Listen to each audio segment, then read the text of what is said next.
संगम पर छठ पूजा, उमड़ा जन सैलाब। प्रयागराज के संगम पर पहली बार चैत्र में और दूसरी बार कार्तिक में। चैत्र शुक्ल पक्ष षष्ठी पर मनाए जाने वाले छठ पर्व को चैती छठ व कार्तिक शुक्ल पक्ष षष्ठी पर मनाए जाने वाले पर्व को कार्तिकी छठ कहा जाता है।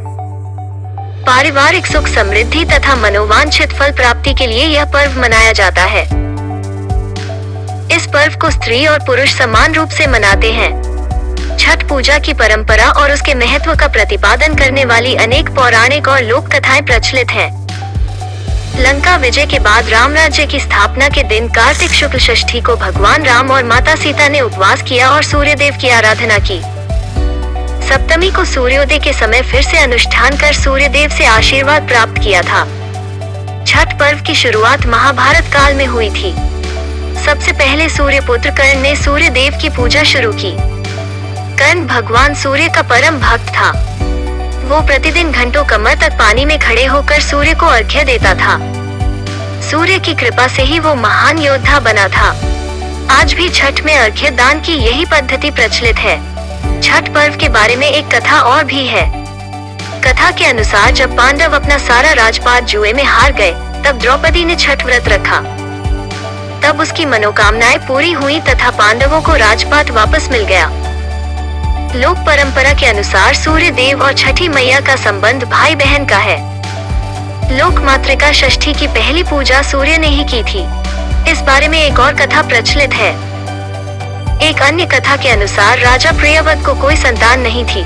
तब महर्षि कश्यप ने पुत्र प्राप्ति के लिए यज्ञ कराकर प्रियव्रत की पत्नी मालिनी को यज्ञाहुति के लिए बनाई गई खीर दी। इसके प्रभाव से उन्हें पुत्र हुआ, परंतु वो मृत पैदा हुआ। प्रियव्रत पुत्र को लेकर शमशान गए और पुत्र वियोग में प्राण त्यागने लगे। उसी वक्त भगवान की मानस कन्या देवसेना प्रकट हुई और कहा कि सृष्टि की मूल प्रवृत्ति के छठे अंश से उत्पन्न होने के कारण मैं षष्ठी कहलाती हूँ। राजन, तुम मेरा पूजन करो तथा और लोगों को भी प्रेरित करो। राजा ने पुत्र इच्छा से देवी षष्ठी का व्रत किया और उन्हें पुत्र रत्न की प्राप्ति हुई। यह पूजा कार्तिक शुक्ल षष्ठी को हुई थी। संगम पर कार्तिक मास में शुक्ल पक्ष की षष्ठी तिथि को छठ पूजा का पर्व मनाया जाता है, जो इस बार 10 नवंबर को है। छठ पूजा का 4 दिवसीय व्रत संतान की खुशहाली और अच्छे जीवन की कामना के लिए किया जाता है। ये अनुपम व्रत सूर्य उपासना का है। इस दौरान सूर्यदेव की पूजा की जाती है, से किया जाता है। सूर्य उपासना का यह अनुपम पर्व है। यह व्रत केवल महिला ही नहीं बल्कि पुरुष द्वारा भी किया जाता है। आइए जानते हैं छठ पर्व का इतिहास और उसका महत्व। छठ पूजा का महत्व बहुत ज्यादा है। यह व्रत सूर्य भगवान, उषा, प्रकृति, जल, वायु आदि को समर्पित है। इस त्योहार को मुख्यतः बिहार में मनाया जाता है। इस व्रत को करने से निसंतान दंपतियों को संतान सुख प्राप्त होता है। कहा जाता है कि यह व्रत संतान की रक्षा और उनके जीवन की खुशहाली के लिए किया जाता है। इस व्रत का फल सैकड़ों यज्ञों के फल की प्राप्ति से भी ज्यादा होता है। सिर्फ संतान ही नहीं बल्कि परिवार में सुख समृद्धि की प्राप्ति के लिए भी यह व्रत किया जाता है। पौराणिक कथा के अनुसार एक राजा था जिसका नाम प्रियव्रत था। राजा की कोई संतान नहीं थी। संतान प्राप्ति के लिए राजा ने यज्ञ करवाया। यह यज्ञ महर्षि कश्यप ने संपन्न कराया और यज्ञ करने के बाद महर्षि ने प्रियव्रत की पत्नी मालिनी को आहुति के लिए बनाई गई खीर प्रसाद के रूप में ग्रहण करने के लिए दी। यह खीर खाने से उन्हें पुत्र प्राप्ति हुई, लेकिन उनका पुत्र मरा हुआ पैदा हुआ। यह देख राजा बेहद व्याकुल और दुखी हो गए। राजा प्रियव्रत अपने मरे हुए पुत्र को लेकर शमशान गए और पुत्र वियोग में अपने प्राण त्यागने लगे।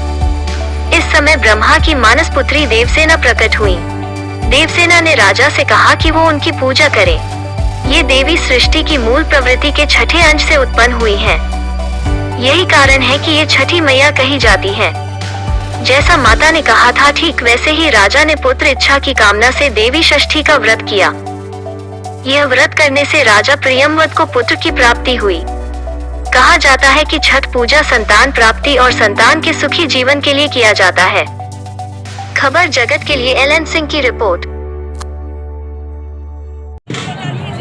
ये व्रत आपने क्यों रखा है?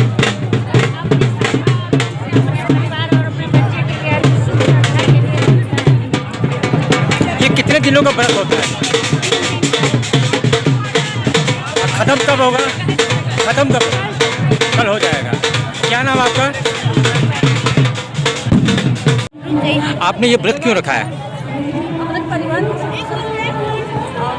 और बच्चों के कल्याण। कहा है कि ये अपने बेटे पुत्रों के लिए रखा जाता है व्रत। हाँ, पति के लिए, पुत्र के लिए, सास के लिए, ससुर के लिए, सबके लिए रखा जाता है।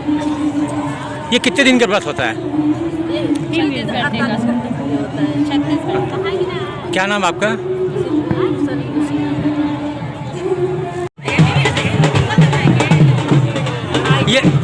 ये व्रत क्यों रखा जाता है?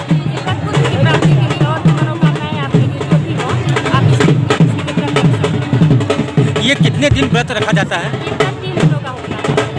3 दिन का। मतलब कि सूर्य को अर्घ्य दिया जाता है। शाम को मतलब ये साल में एक बार जो है डूबते सूर्य को अर्घ्य दिया जाता है। हाँ, उगते सूर्य को हम लोग साल भर देते हैं, लेकिन डूबते सूर्य के अलावा ये दूसरी बात है शाम को। क्या नाम आपका? ये व्रत क्यों रखा जाता है? ये व्रत अपने परिवार की खुशी मंगल और कल्याण के लिए परिवार कहा जाता है कि ये बहुत कठिन व्रत है। नहीं, कठिन नहीं है, ये हम लोगों का खुद का उद्देश्य है, हम लोग उससे रखते हैं, खुशी से रखते हैं, इसको हम कठिन नहीं मानते। कितने दिनों का होता है ये व्रत? 36 घंटों का ये व्रत है। कहा जाता है ये व्रत पुत्रों के लिए रखा जाता है। जी जी जी जी, ये पुत्रों के जैसे पुत्र नहीं होते हैं, वो अपने व्रत से कामना करते हैं छठ माता की और परिवार की खुशी के लिए। क्या नाम आपका? रश्मि सिंह। ये पर्व कैसा रहता है आप लोगों के लिए? देखिए, ये मेन जो बिहार का पर्व है, पूर्वांचल का पर्व है, बिहार से शुरू होकर आज पूरे विश्व पे फैला हुआ है। आप दुनिया के किसी कोने में चले जाइए, उगते हुए छठ माता सूर्य देव की आराधना की जाती है। मेरा जो विश्वास है ये है कि उगते हुए सूर्य को जब हम अर्घ देते हैं तो ये मेरी खुद की मानना है कि जब हम डूबते हुए सूर्य को अर्घ देते हैं तो हमारे जो पूर्वज हैं, जो गुजर गए हैं, जिनके आशीर्वाद से आज हम फल फूल रहे हैं, उनको भी हम प्रणाम करते हैं, अपने पितरों को याद करते हैं। डूबते हुए सूर्य के साथ हम कहते हैं, हे ईश्वर, जो कष्ट है वो आपके साथ, आप हमारा हर ले। और उगते हुए सूर्य को जब हम अर्घ देते हैं तो हमारी एक सोच है कि हमारे जो आने वाली संतान है, हमारी आने वाली पीढ़ी है, वो खूब सुखी रहे, समृद्धि रहे, उनको बहुत तरक्की मिले। इसके साथ हम ईश्वर से कामना करते हुए छठ पूजा का पर्व बड़े हर्षोल्लास के साथ मनाते हैं।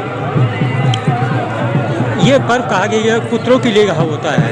जी, ये ऐसा कहा जाता है कि पुत्र के लिए, पुत्र की कामना के लिए। लेकिन देखिए, समय के साथ जो एक आज के जनरेशन में ये मेरा मानना है कि ये पुत्र हो या पुत्री हो, संतान हो। पुत्र हो वो भी आपका आप एक माँ के कोख से जन्म लेता है, पुत्री है वो भी माँ के कोख से जन्म लेती है। तो बेसिकली अगर इसके वर्ड पे ना जाया जाए और इसके अर्थ पे जाया जाए तो ये संतान की सुखी के लिए और उसकी अच्छाई के लिए पर्व है। जी।